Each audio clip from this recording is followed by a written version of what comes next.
जीवन में असंभव कुछ भी नहीं है। जब जागो तब सवेरा होता है। अगर आपको यह लगता है कि मेरे जीवन में बहुत से बुरे काम किए हुए हैं और अब इन गलत कामों को सुधारने के लिए कोई भी विकल्प नहीं है, तो आपको गौतम बुद्ध के जीवन की यह कहानी एक बार अवश्य सुननी चाहिए। तो चलिए कहानी को शुरू करते हैं। एक दिन गौतम बुद्ध श्रावस्ती के एक गांव में भिक्षाटन के लिए पहुंचते हैं। जब गांव में प्रवेश करते हैं तो देखते हैं कि पूरे गांव में सन्नाटा छाया हुआ है। दूर दूर तक कोई भी व्यक्ति नजर नहीं आता। बुद्ध उस गांव के पहले द्वार पर जाते हैं और कहते हैं कि भिक्षाम देहि, परंतु भीतर से बाहर कोई नहीं आता।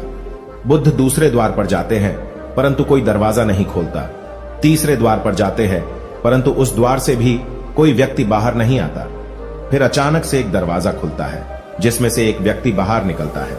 वो जल्दी से बुद्ध का हाथ पकड़ता है और उन्हें अपने घर में ले जाता है और कहता है कि क्षमा करे बुद्ध, परंतु इस समय आप बाहर नहीं जा सकते। उंगलीमाल को श्रावस्ती की सीमा पर देखा गया है। सभी गांव वाले डर के मारे अपने अपने घरों की खिड़कियां और दरवाजे बंद करके बैठे हुए हैं। बुद्ध उस व्यक्ति से पूछते हैं कि कौन है ये उंगलीमाल और उससे इतना भय क्यों है। वह व्यक्ति कहता है कि उंगलीमाल एक राक्षस है। उसे जो भी मनुष्य मिलता है, बच्चा, वृद्ध, स्त्री, पुरुष, यहां तक कि सन्यासी भी, वो किसी को भी नहीं छोड़ता। बुद्ध उनसे पूछते हैं कि वो धन के लालच में ये सब करता है क्या। वो व्यक्ति कहता है कि नहीं, उसे धन का कोई लालच नहीं है। वो जब भी किसी आदमी को मारता है तो उसकी उंगली काटकर अपने गले की माला बनाता है, इसीलिए उसका नाम उंगलीमाल पड़ गया है। और यह भी सुना है कि जब उसके गले की माला में 100 उंगलियां पूरी हो जाएगी तो उसकी विनाशक शक्तियां और भी ज्यादा बढ़ जाएगी। बुद्ध कहते हैं, आभार हो आपका जो आपने मुझे उसके बारे में बताया। फिर वो व्यक्ति बुद्ध से कहता है कि कृपा कर आप बाहर न जाइए, क्योंकि वो आप पर भी वार कर सकता है। बुद्ध कहते हैं, भय से अपनी राह छोड़ दो। ऐसा मैंने कभी नहीं किया। मुझे भिक्षा मांगता देख जन जन के हृदय में उंगलीमाल का भय कम होगा। फिर वो व्यक्ति कहता है, नहीं बुद्ध, आप मत जाइए, वो बहुत ही ज्यादा खतरनाक है। बुद्ध कहते हैं कि वो खतरनाक नहीं बल्कि वो दुखी है और मुझे उसके पास जाना होगा क्योंकि उसे मेरी आवश्यकता है। इतना कहते हुए बुद्ध उस व्यक्ति के पास से चले जाते हैं।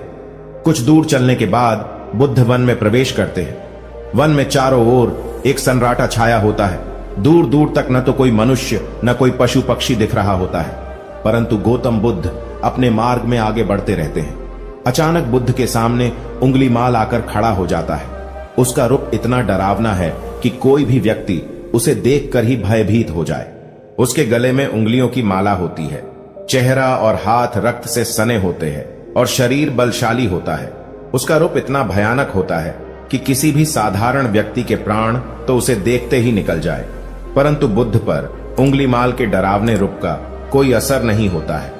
बुद्ध कुछ क्षण तक शांत मुस्कुराहट के साथ उंगलीमाल की तरफ देखते हैं, फिर उसकी बगल से निकलकर अपने मार्ग में आगे बढ़ जाते हैं। बुद्ध को ऐसा करते देख उंगलीमाल को यह समझ नहीं आता है कि उसके साथ ये हो क्या रहा है। वह मन ही मन सोचता है कि मुझे देखकर लोग या तो भाग जाते हैं या मुझे देखकर मर जाते हैं या मुझसे अपने प्राणों की भीख मांगने लगते हैं। मैंने कई सन्यासियों को भी मारा है, परंतु मैंने आज तक कोई ऐसा व्यक्ति नहीं देखा जो मुझे नजरअंदाज करके अपने मार्ग में आगे बढ़ जाए। या तो इसने मुझ पर ध्यान नहीं दिया होगा या फिर हो सकता है कि यह देख ही ना सकता हो, परंतु मुझे इससे क्या मतलब, मुझे तो अपने गले की माला पूरी करनी है। उंगलीमाल बुद्ध को आवाज लगाता है, ए साधु रुक। फिर भी गौतम बुद्ध उंगलीमाल को नजरअंदाज करते हैं और अपने मार्ग में आगे बढ़ते रहते हैं। उंगलीमाल बहुत ज्यादा क्रोध में बुद्ध को आवाज लगाता है, ए साधु रुक। फिर भी गौतम बुद्ध उंगलीमाल को नजरअंदाज करते हैं और अपने मार्ग में आगे बढ़ते हैं। उंगलीमाल तीसरी बार ज्यादा क्रोध में होकर आवाज लगाता है, ए साधु रुक। बुद्ध रुकते हैं। उंगलीमाल बुद्ध के पास जाता है और कहता है कि मेरे आदेश देने के बाद भी तू रुका क्यों नहीं। फिर बुद्ध कहते हैं, मैं तो बहुत पहले ही रुक चुका हूं, तुम ही चलते जा रहे हो। उंगलीमाल यह समझ ही नहीं पाता है कि बुद्ध क्या कह रहे हैं, परंतु वो इतना जरूर समझ जाता है कि सामने खड़ा व्यक्ति उससे थोड़ा भी नहीं डर रहा है। उंगलीमाल बुद्ध को डराने के लिए चिल्लाकर पूछता है, ए साधु, मुझसे भय नहीं लग रहा है क्या? मैं आदिमानव हूं। बुद्ध कहते हैं कि नहीं, तुम मानव हो, बुद्ध की यह बात उंगली माल के हृदय पर लगती है। पहली बार उसे किसी ने मानव कहा था, परंतु वो इस बात को नजरअंदाज करने का प्रयास करता है और बुद्ध से पूछता है कि ए साधु, तूने ये क्यों कहा कि तू कब का रुक चुका है, जबकि तू तो चल रहा था, और तूने ये क्यों कहा कि मैं नहीं रुका। बुद्ध कहते हैं कि मैं बहुत पहले ही रुक चुका हूं, यानी मैंने ऐसे सारे बुरे कृत्य करना पहले ही छोड़ दिया है जिससे कि व्यक्ति को कष्ट पहुंचा सकते हैं। सब जीना चाहते हैं, बस तुम उन्हें करुणा से देखने का प्रयास करो। गौतम बुद्ध के ये शब्द दोबारा से उंगलीमाल के हृदय पर चोट करते हैं, परंतु वह दोबारा से बुद्ध की बातों को नजरअंदाज करने का प्रयास करता है। इस बार वह और क्रोध में भरकर बुद्ध की गर्दन पर अपनी तलवार रख देता है, जिससे वो लोगों की हत्या किया करता था, और बुद्ध से चिल्लाकर कहता है, नहीं, मानव में ना तो प्रेम है ना ही करुणा है, सिर्फ छल और कपट है। इसीलिए मैं सबकी हत्या करूंगा और किसी को जीवित नहीं छोड़ूंगा। बुद्ध कहते हैं, तुम्हें लोगों ने बहुत दुख दिया है। उंगलीमाल क्रूरता मनुष्य अज्ञान के कारण ही करता है।